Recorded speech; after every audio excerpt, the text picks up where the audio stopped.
Hello everybody and welcome to Drier Days Art Studio. I'm Catherine and I'm so happy to have you here today. Well, I'm going to be doing this piece on a 16-inch round MDF board.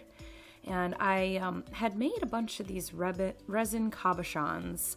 You can see there in the cup in the upper right hand corner. I'll show you the mold here in a second that I used to make them.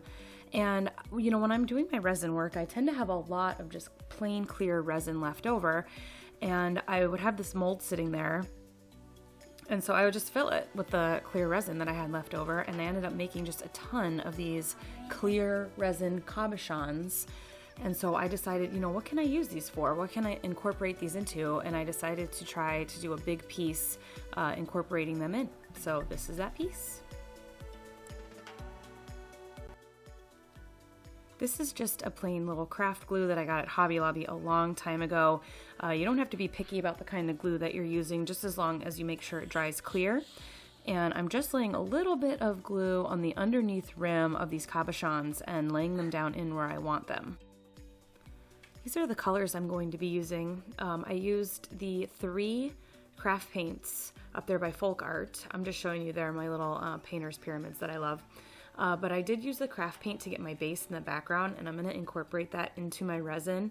Also going to be using a silver spray paint and the white base tint from Stone Coat Countertops Resin. And I also will incorporate later also the angel white from Resin. And right now I'm just going in with that clear resin and sort of outlining all the cabochons.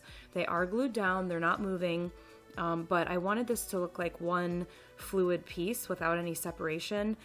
So I wanted to kind of create this barrier going around the cabochons so that some of my other pigmented resin wouldn't get into the area of the cabochons, and you'll kind of see that as I progress here what I'm talking about. But I just wanted to add that for protection's sake and to just get a nice coating of resin in and around those cabochons. I'll kind of just come over and drizzle it around them, and if too much gets on top of the actual cabochons, I will wipe it off with a glove fingertip. That's one thing I use a little bit in this video too, is I get in there and use my hands. I used to be so afraid to get in there and touch the resin, but as long as you have gloves on and you're protected, you have the right gear on, you can get in there and manipulate the resin with your fingers a little. So here I'm coming in with some resin that I mixed with a gray craft paint and just putting a little bit on. I knew I had this really nice kind of dreamy background, and I didn't want to do a ton of pigmenting in this piece. I just wanted little spots of sort of muted color because I didn't want to have so much going on. I definitely wanted different textures in this piece, but as you'll see, you only need a tiny bit of paint mixed in with the resin. It will really thicken the resin up. It'll become tacky. It'll become kind of difficult to use, and you'll really see that when I come in here with my next color of pink.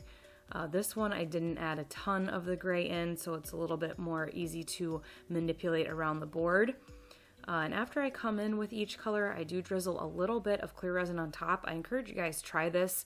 It just makes the color kind of bloom and separate. It makes it look a lot more organic than just sort of this line of dark paint sitting there.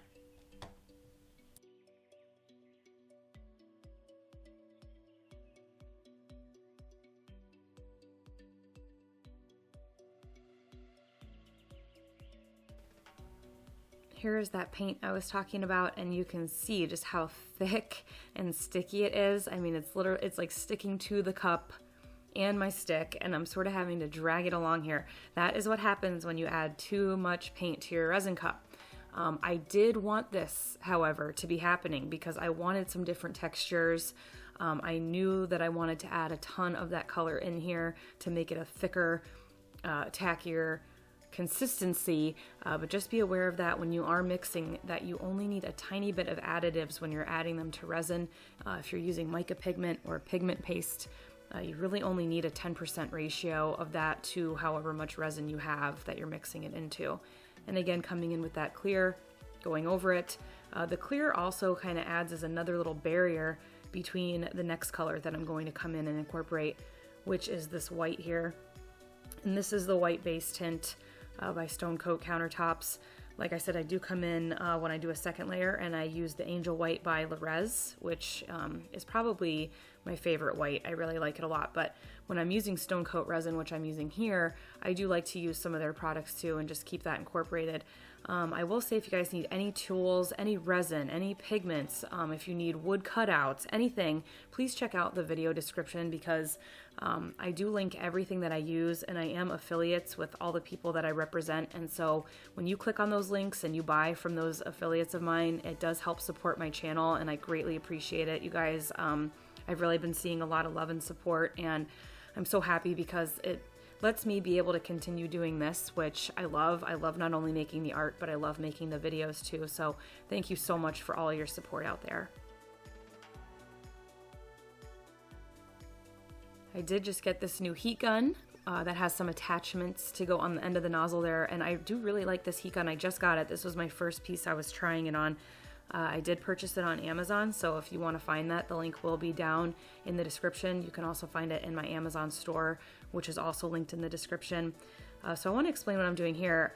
I had asked in some of the resin groups out there on Facebook about incorporating a silver or a gold that would kind of just sit on top of the piece, and a person had commented, and I'm so sorry, I cannot remember her name right now, that if you incorporate spray paint, make sure you spray it into a paper cup and then use the wooden sticks.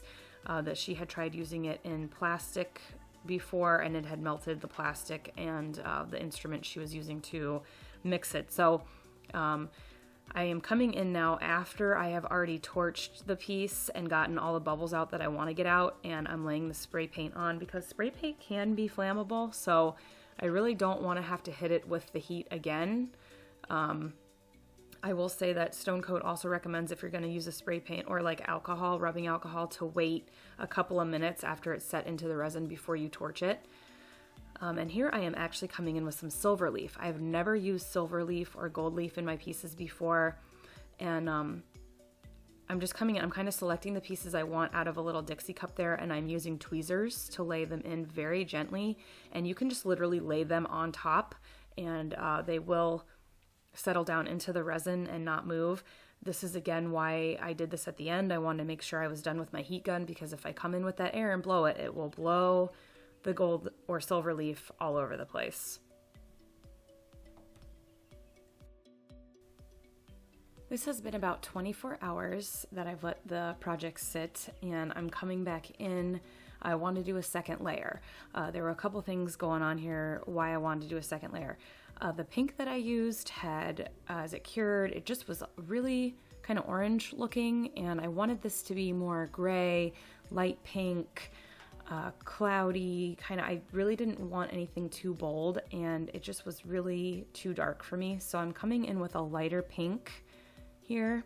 I will come in also with a lighter gray, and I do come in then with the Resin white here in a second. And I love the fact that we can come in with numerous layers and kind of edit or adjust our piece and tweak it a little bit to get it how we want it.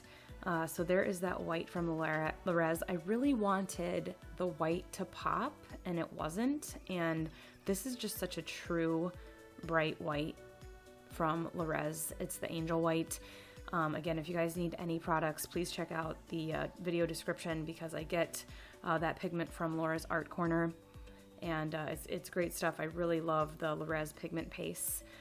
So just coming in here and drizzling the clear resin, and here's where I was talking about kind of using my hands, getting in there and just lightly dabbing, moving the pigmented resin around to where I want it. I didn't want those colors getting too close to the cabochons, as I mentioned earlier. I wanted them to sort of be a separate entity. I didn't want the colors seeping into them.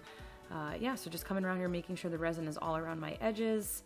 And I did want to come in with a little more silver leaf, and this time I had an orange stick that had a little bit of resin on the end of it, so it was a little sticky, and I was able to stick it in my Dixie cup that had the silver leaf in it and just pick up a little piece and then tap it lightly down here onto the piece, onto the fresh resin.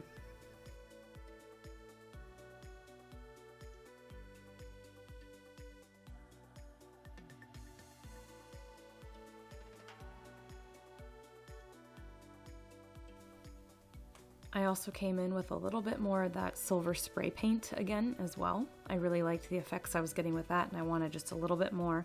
So I did add a little bit more of that in here, and then I set it aside to dry and to cure, and I set it aside for about 3 days before I moved it and took any pictures of it.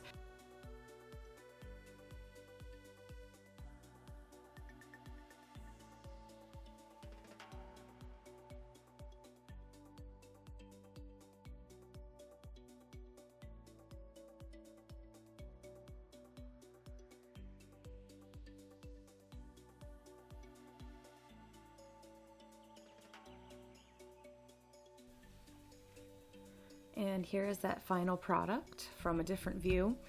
And the resin cabochons really give it a cool effect, and depending on what angle you're looking at it from, they can be sort of reflective and have more of a glass-like look. They can look clear, they look like bubbles. They're just really cool in there. So I am really happy with how this turned out. What do you guys think? I'm dying to know. Let me know if you have any tips and tricks for using silver or gold leaf or incorporating the spray paint into your pieces. Thank you so much for watching. Please like, comment, and subscribe. And until next time, everybody, keep on pouring.